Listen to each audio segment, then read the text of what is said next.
À l'occasion de la récente publication dans la revue des sciences humaines de l'article d'Adrienne Petit et Émile Pichereau, issu d'un travail collectif sur le discours misogyne en histoire littéraire et aussi sur la mise en avant des discours produits par des femmes et des hommes qui ne sont pas misogynes, il me semblait intéressant d'aborder dans un cadre historique cette fois-ci, la place et l'évolution des idées féministes en histoire politique en France au milieu du 19e siècle.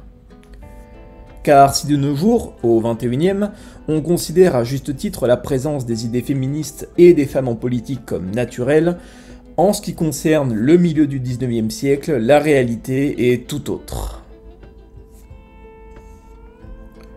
En effet, en histoire politique, l'expression révolution féministe, si elle s'est imposée dans les médias et si elle est largement mobilisée dans l'espace public, on peut pour cela citer l'exemple de MeToo, particulièrement connu depuis 2017, eh bien, au milieu du 19e siècle, dans un monde politique où le masculin domine, elle est loin de faire consensus et surtout, elle n'existe pas réellement ou tout du moins pas comme on l'entend aujourd'hui.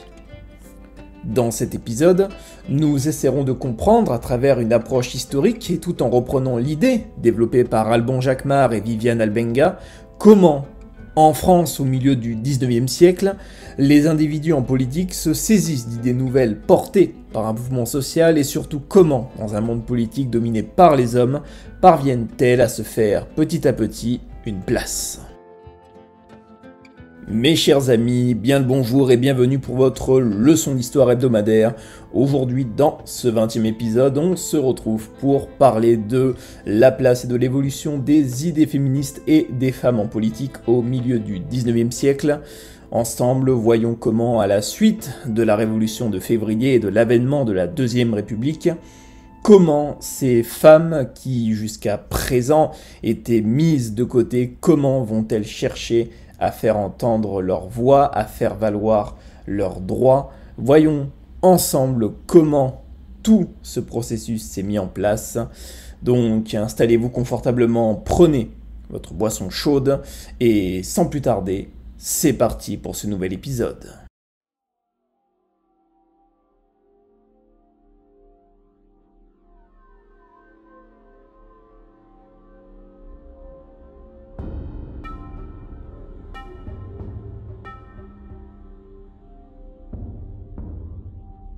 À travers l'histoire et les différentes périodes, on peut définir le féminisme comme, ouvrez les guillemets, un ensemble de mouvements et d'idées philosophiques qui partagent un but commun.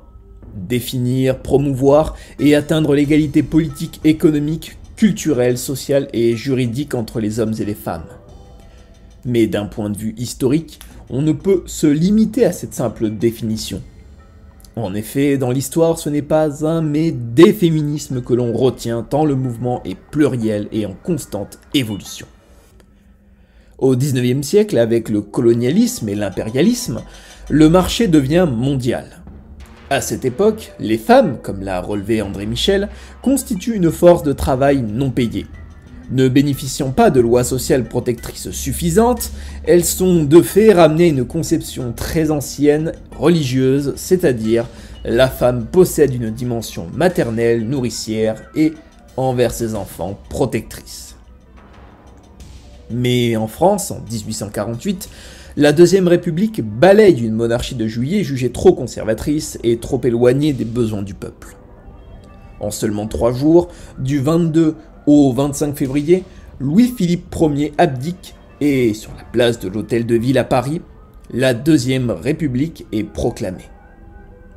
Plus tard, le 5 mars 1848, le gouvernement provisoire décrète que pour l'élection de l'Assemblée constituante, le suffrage sera universel et direct, mettant ainsi un terme au suffrage censitaire trop restrictif.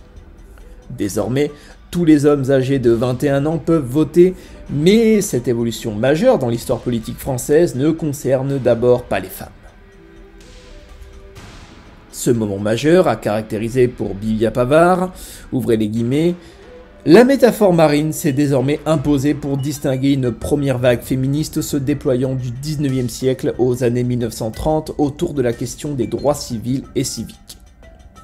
Cette idée de vague évoque la puissance d'un mouvement qui balaye l'ensemble de la société. Plus tard, en 1918, la féministe et pacifiste Marcel Capy, dans le premier numéro du périodique La Vague, écrit que cette vague vient des chantiers, des ateliers, des écoles, des campagnes. Elle monte de partout où les corps des femmes sont accablés. En effet, à partir de 1848, en plus de droits civiques, les femmes luttent pour le droit de vote et ainsi, au même titre que les hommes, participer à la vie politique nationale. Si au sein de milieux militants, l'utilisation de cette idée de vague est contestée, considérée comme simplificatrice, le champ historiographique a pu ainsi se l'approprier plus facilement. Depuis la fin du XXe siècle, les choses évoluent et, du côté de l'histoire du féminisme, un dynamisme certain des historiens et surtout des historiennes qui sont de plus en plus nombreuses à écrire sur le sujet. Par exemple, en 2020, un conséquent ouvrage paraissait sous la plume conjointe de Bibia Pavard, Florence Rochefort et Michel Zancarini-Fournel. Ne nous libérez pas, on s'en charge, une histoire des féminismes de 1789 à nos jours.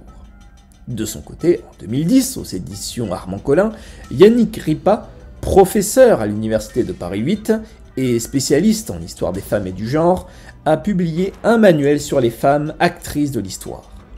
Ces différentes approches ont, dans le courant historiographique, pour objectif de rendre aux femmes leur mémoire et, toujours selon Yannick Ripa, aux hommes le passé féminin. Pourtant, au XIXe siècle, c'est sous la plume d'Alexandre Dumas qu'apparaît le mot de féminisme. Mais il s'est véritablement démocratisé quand Hubertine Auclair, écrivaine et militante féministe française, lutte pour le droit de vote des femmes. Née en 1848 et morte en 1914, anti-bonapartiste convaincue, elle est une proche de Léon Richer et de son épouse Maria d'Eresme. Et à partir des années 1870, devient membre et bibliothécaire de leur association pour le droit des femmes. Aux côtés de Marie d'Eresme, elle devient un symbole de la percée des idées féministes. Par ailleurs, cette dernière, en 1882, quitte l'association et, afin de revendiquer les droits civils et politiques pour les femmes, fonde la Ligue française pour le droit des femmes, la LFDF. En réalité, si Marie d'Eresme agit de la sorte, c'est parce que son époux, Léon Richer, un auteur libre-penseur, ne partage pas l'idée d'un droit de vote universel accordé aux femmes.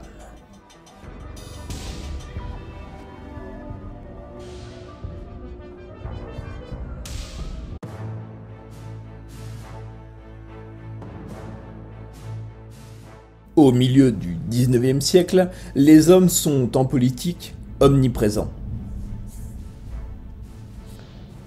De leur côté, les femmes qui demandent l'abrogation du Code civil de 1802, mais aussi le retour du droit au divorce interdit depuis 1816, inquiètent ces gouvernants masculins. Mais, le 13 mai 1849, alors qu'a lieu le premier tour des élections législatives destinées à faire élire les membres de l'Assemblée nationale, une femme, la première de l'histoire, se déclare candidate, c'est Jeanne de Rouen. Née en 1805, elle se fait connaître notamment en fondant aux côtés de Désiré Gué, en 1848, la politique des femmes, un journal destiné à faire valoir l'intérêt féministe, mais aussi celui du monde ouvrier.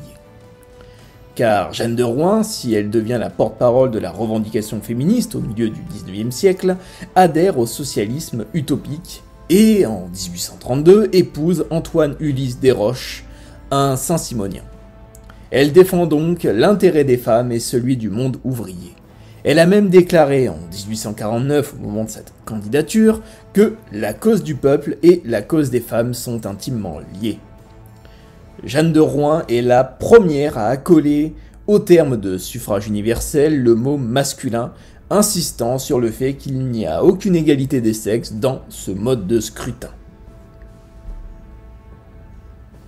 Pourtant, même dans son propre camp, les voix qui soutiennent cette candidature sont rares. Par exemple, des socialistes comme Joseph Proudhon jugent cette candidature excentrique. Mais également des femmes comme George Sand, nom de plume d'Aurore Dupin, l'estiment déplacée comme si, en 1849, elle considérait que le moment n'était pas encore venu. Pourtant, Jeanne de Rouen ne se laisse pas abattre. Après avoir échoué à devenir députée, elle est élue en 1849 au comité central d'une union regroupant plus de 100 associations ouvrières. Mais plus tard, au mois de mai de l'année suivante, en 1850, Jeanne de Rouen ainsi que 45 autres membres de l'association sont arrêtés. Jusqu'en 1851, elle est emprisonnée et après sa libération, alors qu'elle reprend sa carrière d'institutrice, elle décide de s'exiler à Londres de crainte d'être de nouveau la cible de la justice, tandis que Louis-Napoléon Bonaparte a réalisé son coup d'État le 2 décembre 1851. Si le périple politique de Jeanne de Rouen s'arrête là, elle a pu, en l'espace d'une poignée d'années, ouvrir la voie à ses idées jugées trop excentriques, trop décalées, à l'heure où, en politique, il n'y a de place que pour des hommes issus d'une élite intellectuelle, une élite politique. Mes chers amis, j'espère que cette leçon d'histoire vous a plu. Si c'est le cas, n'hésitez pas à me le faire savoir dans l'espace commentaire, ainsi qu'à partager l'épisode. Si vous avez des questions sur notamment la bibliographie, n'hésitez pas à consulter en barre de description la notice bibliographique avec les références que j'ai utilisées pour la réalisation de cet épisode. Il y a également l'annexe des illustrations, toutes les photos que j'ai utilisées pendant la conception de cet épisode également. Si vous avez envie de vous abonner, alors n'hésitez pas, c'est simple, gratuit et ça soutient la chaîne. N'hésitez pas également à liker et partager l'épisode, à me retrouver sur les réseaux sociaux. On se retrouve vendredi pour une vidéo, rappelons-le, ce sont les résultats de l'agrégation, donc je ferai une vidéo quoi qu'il arrive sur les résultats.